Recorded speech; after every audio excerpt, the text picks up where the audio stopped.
I don't know about you guys, but I wore my hand out taking notes. You know, when you write notes down, it works.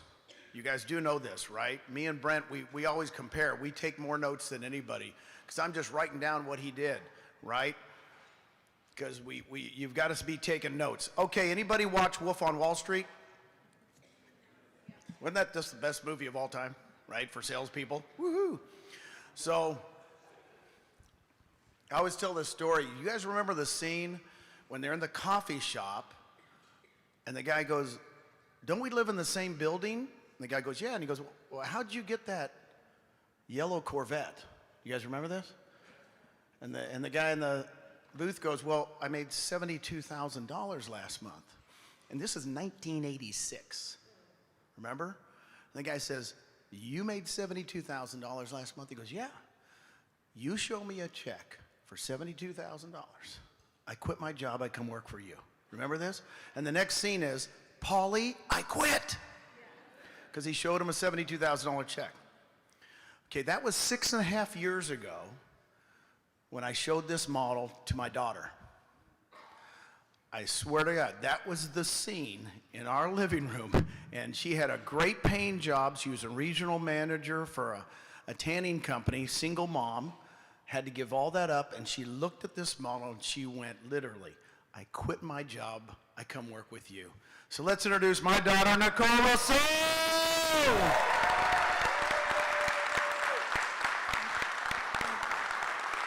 Woo! I am so excited right now. I am so humbled to be here on this stage in front of you guys. And thank you, David Kurz. That was amazing. Man, what a great social media message to snag that one. Good job, Kevin.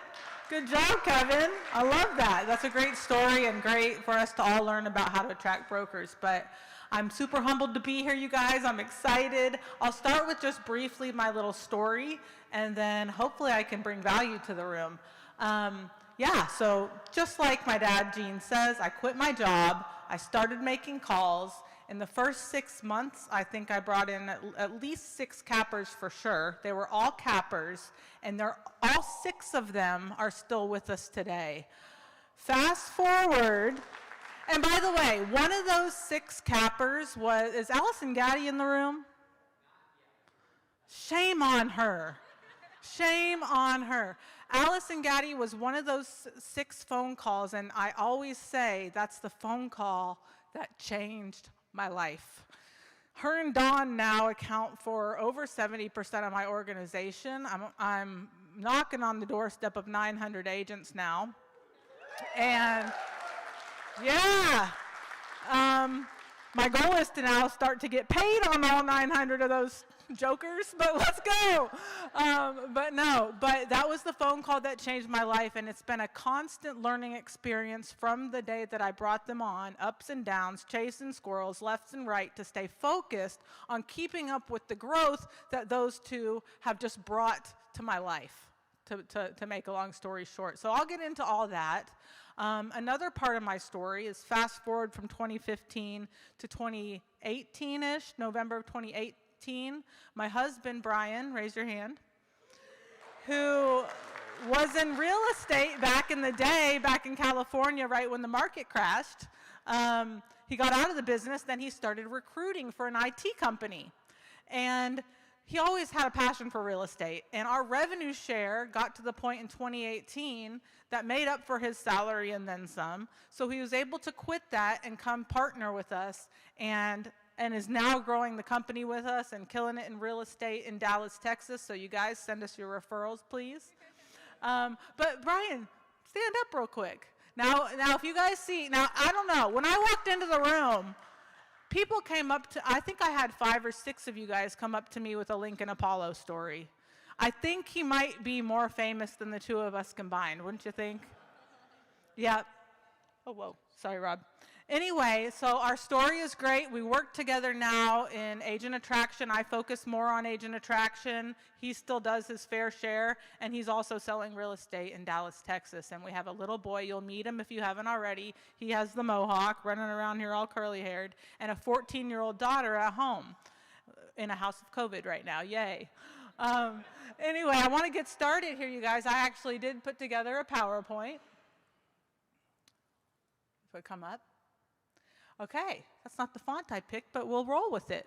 So I want to talk to you guys a little bit about what I learned. When I started doing this, my dad embarked a bunch of wisdom, but I have to say he didn't tell me everything as far as what to expect. I've learned a lot over the previous 6 years, okay? So we'll just roll into this, and hopefully I can bring value. The first point that I learn on a daily basis now is that we are running a business. Sure, I think a lot of times it's easy to say, yeah, hey, if you bring on 6 people who each on average bring on 1, anybody know what the max income on that is every month? 36 a year, 3,000 a month, right? If you don't know those numbers, start to get to know them. But that's not my freedom number. And that's not running a business. I had to get out of the mindset of, oh, if I just attract 6 agents, or oh, if I just attract 10 agents, or oh, if I just attract 15 agents, what could that possibly be? Because if you're in that mindset, all of a sudden, you'll notice that if you're not building the business to support that, it's not going to be sustainable. The numbers will start to go down, and it happened to me. So that's another part of my story. So what do I mean by building a business? We have a great foundation in eXp Realty, right? We all can agree. But if you're just attracting to eXp Realty and you're not able to articulate a value proposition that you bring to the table above and beyond what eXp Realty provides, guess what? They're probably not going to pick you, right? So what do I mean here? I mean, you've got to invest in the business. It takes money. Invest in your systems and tools. As your company grows, you're then now going to have to create leverage. How do you do that? You do that by hiring talent, finding and hiring talent to help you build your business, correct? No different than your real estate business, but this also takes money, right? You've got to install organizational resources, and then you've got to bring culture to your business above and beyond eXp Realty's culture, because guess what? Your business is a business of people and relationships, and people stay where the culture is good. Do we agree? Okay, and my next lesson, this was a big one for me, because when you're making 20 grand a month, 25 grand a month in rev share, it's easy to take your foot off the gas, isn't it? It's pretty comfortable. It's a good life. I took my foot off the gas 2019. I had 25 FLQA. Anybody want to guess what it fell to? 12. Somebody guessed it. Good guess, whoever that was. Who knew that? 12. So when they say if you're making X amount January of this year, you're guaranteed to make more in January of the next year, it's not necessarily true. This is a full-time thing that you've got to continue to, I don't know about y'all, maybe you can relate to me in this department. There might be some people in this company that have people knocking at their doorstep like, hey, I know we've never talked and I hardly know you, but will you sponsor me into eXp? That ain't me. I got to work at this thing, okay? So can you relate? Okay, this is a full-time job, not part-time. You take your foot off the gas, your eyes off the focus, your organization will reflect it. It will. I can guarantee it. So the big MO, what's that stand for? Momentum. It's the key. It's no different than your real estate business. Okay, so your pipeline needs to stay full. It needs to stay full, because if I want 3 agents to join my organization today, it probably means I talked to each one of those 3, one a year ago, one 6 months ago, one 2 months ago, and then they joined this month, right? So if you don't have that momentum, the chances of you hitting a target like 3, 4, or 5 agents joining in any given month, it ain't gonna happen. You've got to build it, and you feed off of your energy from the previous months. So Mo is key. Remember that. Follow the process. We are all so blessed. You're coming into the company if you're new at a great time, because guess what?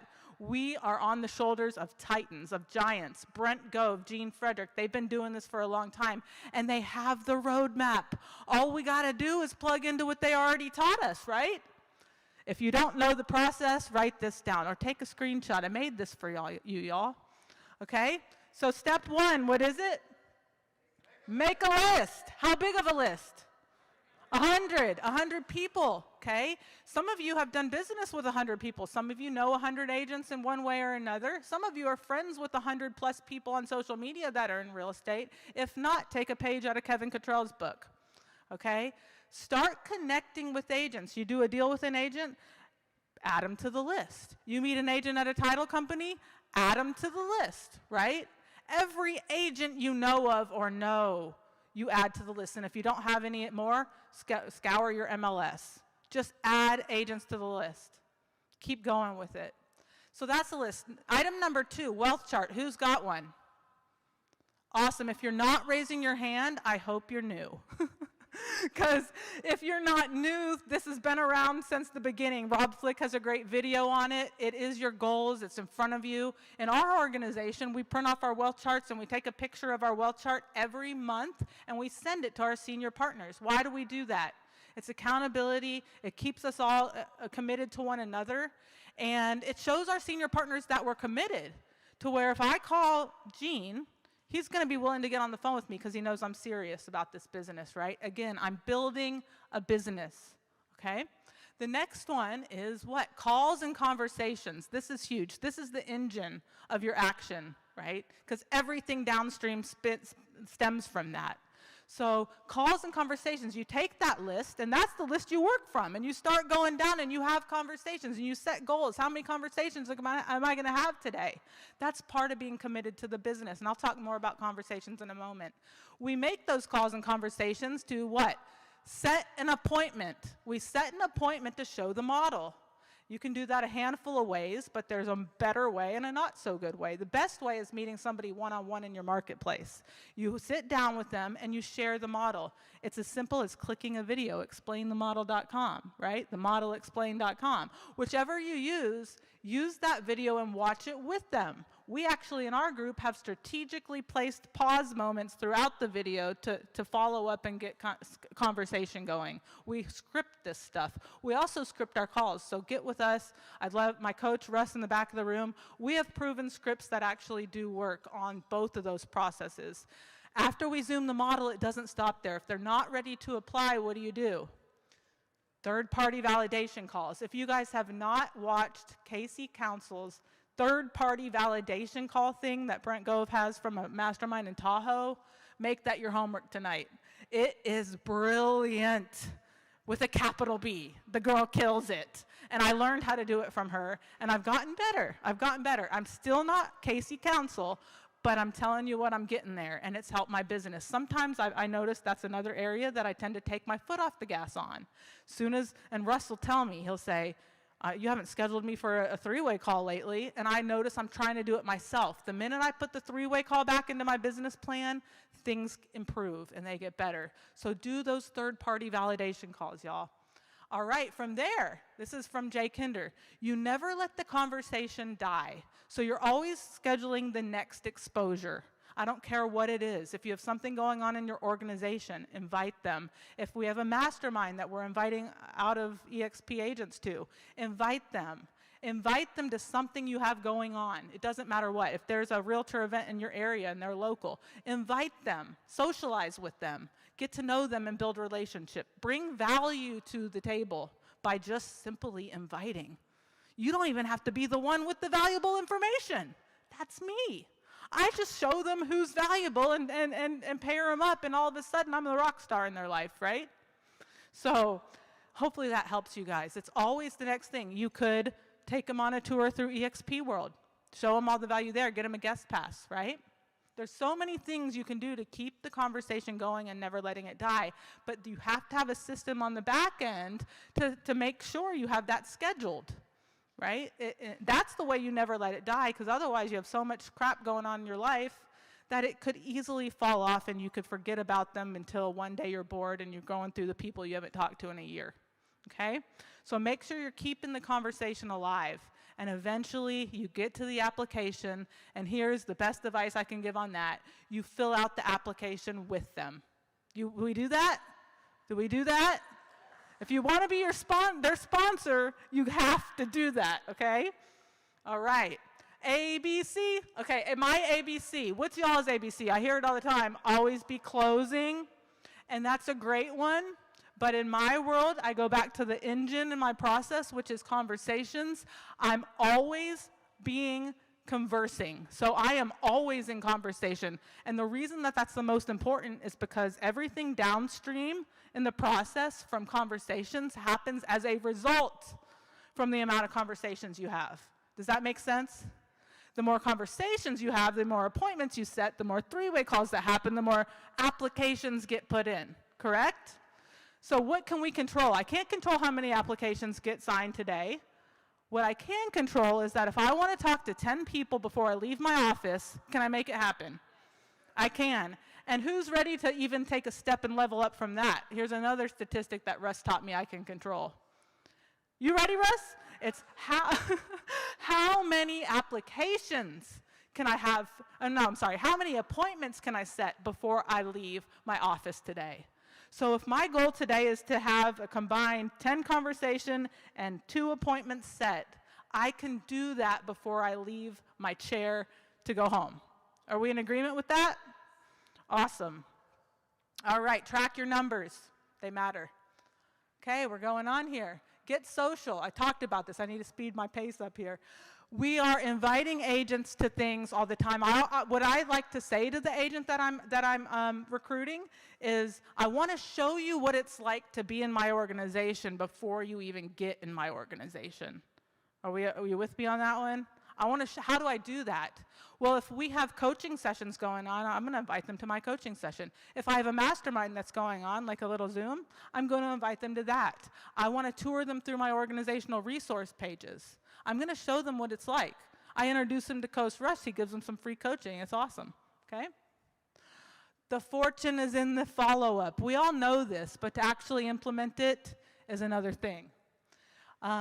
You got to think to yourself, how are you tracking this? You have to have a system in place to know, last time you talked to candidate A, when are you going to talk to him again, and what's that meeting going to be about? I changed my life this year by hiring a personal assistant. What my personal assistant does, and I'll talk about a coach in a second, but what my personal assistant does is shadow me on everything. If I'm on a call with an agent, she's on my Zoom listening in. If I'm on a Zoom with an agent, she's also on the Zoom with my agent. And guess what she's doing? She's making notes in my CRM because I hate details. So she's like notes, notes, notes, notes, notes, notes, notes. She manages the CRM. She sends out anything I say I'm going to send you. Yeah, I'll send you this in an email. Boom, she's already got it out before I finish the sentence. And then next time I have a follow-up call with that person, she briefs me on the conversation I last had. And so I know next time I get on the phone, okay, my assistant's name's Jean. I call her Little Jean because that's Big Jean.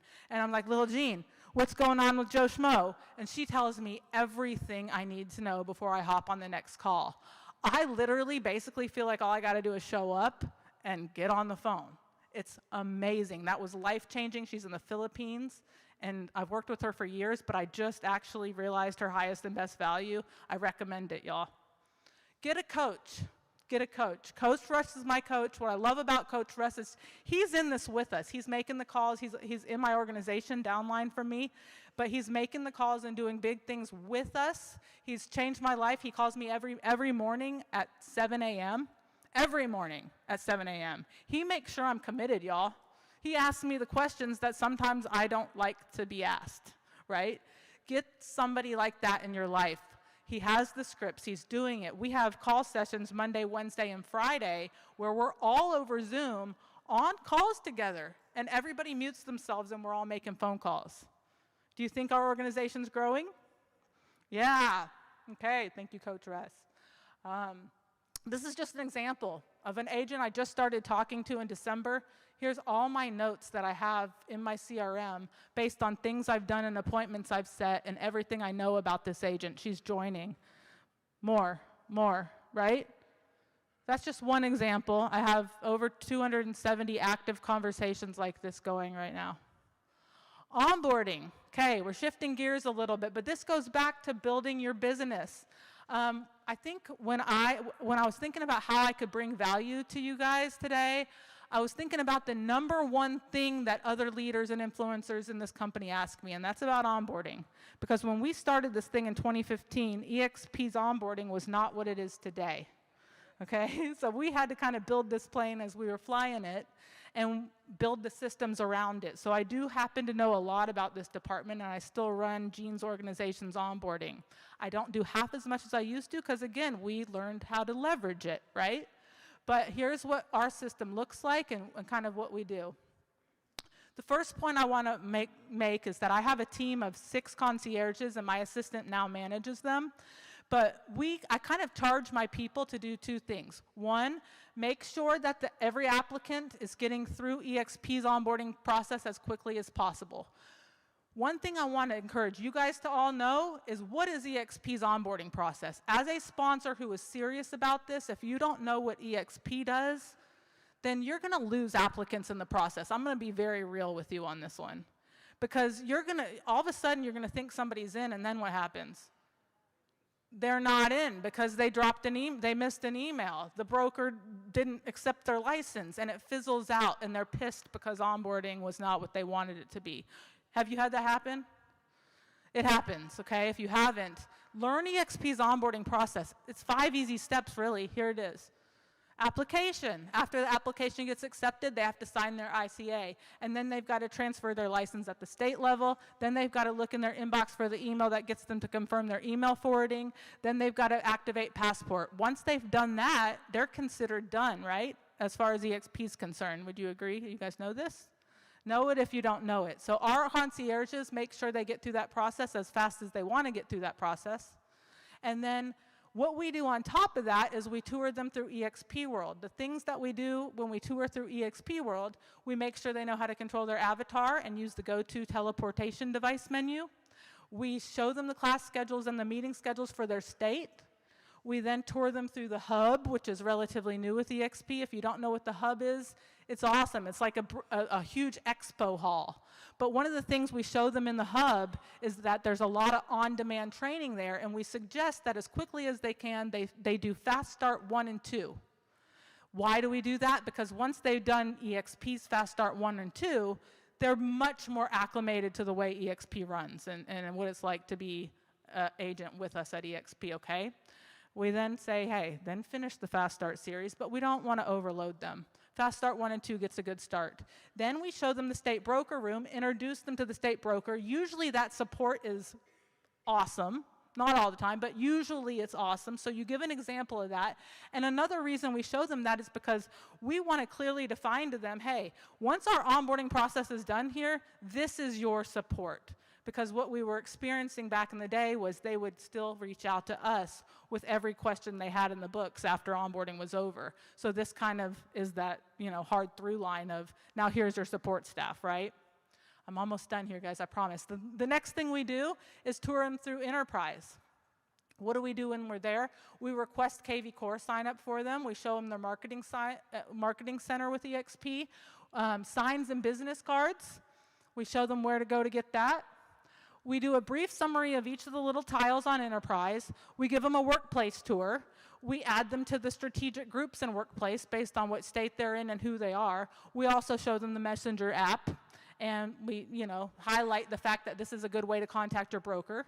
And then we also get them to turn off that pesky little email notification because that way they aren't bombarded with workplace notifications that suck, right? You know what I'm talking about. Okay, that's what we do. And lastly, we show them, again, part of what we implemented to make our organization a business, which is our resource page. We tour them through that. It's jeanfrederick.com. It's a simple website, but it's our resource page. And we sign them up for our weekly growth mastermind straight from the workplace, from the resource page. And we also sign them up for our in-house KV Core guru. His name's Joshua Miller. He sets their KV Core up for them, and he also does 2 weekly Zooms that they take part in. And we sign them up for that on that page as well. So what does that look like? Oh, let me briefly go through this. I'll run through this real quick. Again, back to my initial point. My first point was you're building a business. So with the onboarding part, the way we built a business is we have a concierge team of 6 people and their manager. I have weekly meetings with them just to troubleshoot anything that might be falling through the cracks or questions that occur. And then our resources and our systems are the resource page, which I'll show you that in a second, our Slack communication channel, Follow It Boss is our CRM that we use, and Time Doctor so I can get them paid, okay? This is what our resources page looks like, and you'll see right on the front of it is that onboard request. So this is how a sponsor comes in and requests our onboarding support. They simply go to jeanfrederick.com, they click onboard request.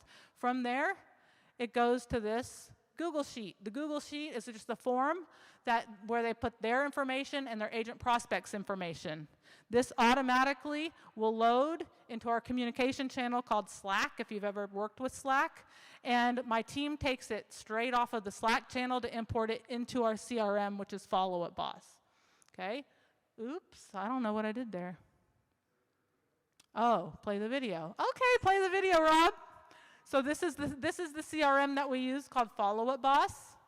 My assistant voice normally goes over it, but since she's not, I don't know, is it playing? Purposes, we add a deal. It populates the tasks over here. So on the right there is our for task tracking list that purposes, takes we them from add the a beginning of deal. onboarding to the end of onboarding. She also then assigns a team member to the job, and each new agent coming in has a profile, of course, but this is where we track it. And based on the item number 1 is onboarding, send initial text to agent and sponsor. When she does that, we have a series of templated communications that go to the sponsor and the new agent one by one. And so all they have to do is pick the template that they're looking for, and it sends out automatically from Follow Up Boss. We have the whole thing systemized based on where they're at in the process. And you can go to the next one because you guys can ask me questions about this later when you see me. It's hard to read from where you're at. The next one is I wanted to show what I like about Follow Up Boss is that it also has like a Trello component. So I can very easily see where an agent is in the onboarding process, and they all have like a card. So if I click on the agent, I see all the notes on the agent as well. And it allows us to follow them through the onboarding process, okay? Super easy now that we've built it, but it works great as an overlay. And again, I just want to emphasize the point that, do you think this brings value to people coming into our organization? Yes. Does it take money and time and everything like that? Yes. But when we're bringing in agents to let them know that they're going to have that onboarding concierge service, that brings a little bit of peace of mind. And with that, this was super fun. Thank you, everybody. Thanks for letting me talk. You did so good. Whoa. Now, if you're out there feeling a little bit overwhelmed, like, who feels like they should up their game a little bit? Got some game? How big is your organization now, Nicole? Your and Brian's business? 870. So that's a good $500,000 a year. And then next year it'll double to $1 million. Then the following year it'll double to $2 million. Then it just keeps doubling. How many like the doubling thing? It's pretty much what we see. How old are you, and do you have $500,000 of cash flow coming from some sort of do you understand how cool this is? It's worth the time, it's worth the effort. Now, I sat back there going, I'm a complete, total loser. Was anybody with me? I'm like, Trello board? I mean, what the hell is a Trello board? I need a Trello board. So my whole life is right here. So I love it. Nicole, you are building a business. How many believe that Nicole and Brian are building a business? How many think they are serious like nobody's business, right? And they're here to be a part of the 500,000 and $1 million and $2 million, and they're going to have. How many think they'll have a lot of people? And so you could. Now the cool thing is they operate for Jean and Susan's business. Sophia, stand up. Give Sophia a hand. This is my Nicole. She's amazing. So you're guys like, oh my gosh, I have to do all that. No, you call Sophia and she does it all. Okay, how many of you can do that? Okay, and then you call Nicole and you plug them into their system, and how cool is that? Is it cool? So you don't have to do all this. You do have to be passionate. And our next couple, I wrote this down: resources and systems. It was so good, Nicole. Give her a hand again. It was really good.